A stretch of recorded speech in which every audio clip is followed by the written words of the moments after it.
Опа!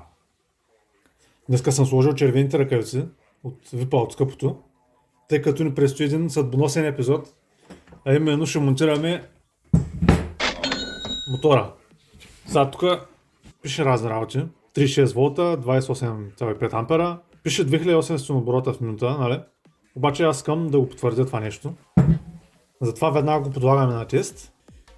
С тая джаджа.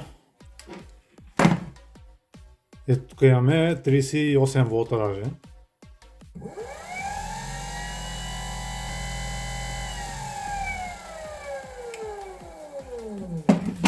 Даже 3000 отива много добре.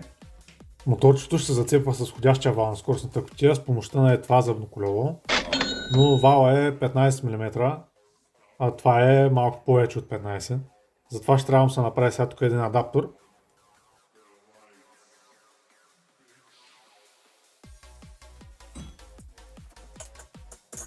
И сега моторчето трябва да стои някъде тук.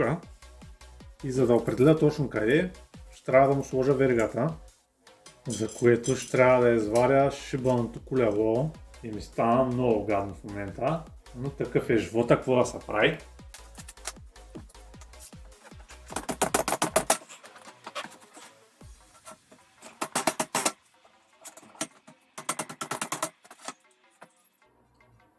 Тук заварих една града с две планки и заварих зъбното колело за входящия вал. Сега следва да сложа мотора.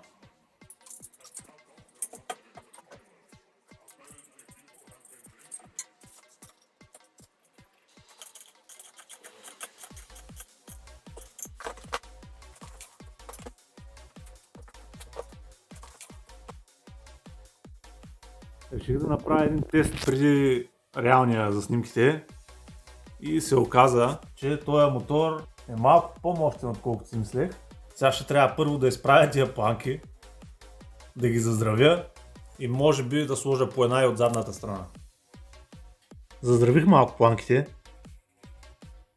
Ама си ме домързя да сложа отзади.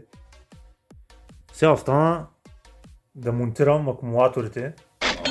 За да получа 36 волта съм свързал 3 12 волтови акумулатора последователно, тъй като за момента не ми се дават там около 1500-2000 лева за хубава батерия. Ще използваме тия, докато се получи долу-горе работата и към края вече ще инвестирам пари за хубава батерия. Сега, за да не са така, нали, хвърчащи, ще ги хвана заедно да приличат на една цяла батерия по възможно най-здравия начин. Бъскам се, много ясно, че за тиксо говоря. И ще ги монтирам някъде тук в предната част. Най-добре ще да ако мога да ги вкарам в поза, обаче не се събират като ги сложа и стърчат. Така че за сега тук ще са. Скълъпих един рафт и понеже е временна батерия, не съм се занимавал да я хващам като хората. Тиксото добре си върши работата. Сега трябва да закарам тока от батерията до мотора. Обаче, за да се задвижва плавно мотора, е необходим контролер, каквито се продават за по около 50 на лева, но аз няма да си купувам такъв, защото ми е интересно сам да се направя, което ще се случва в някои от следващите епизоди.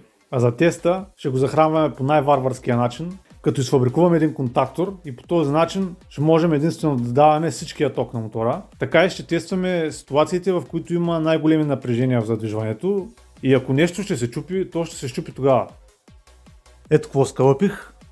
Нулата или земята отива от акумулатора директно към мотора, а плюса през клемата в бушон 30 ампера и към тая планка, която е изолирана от честито. И кабела, който е свързан с мотора, завършва с болт, който като докоснем до планката, мотора тръгва.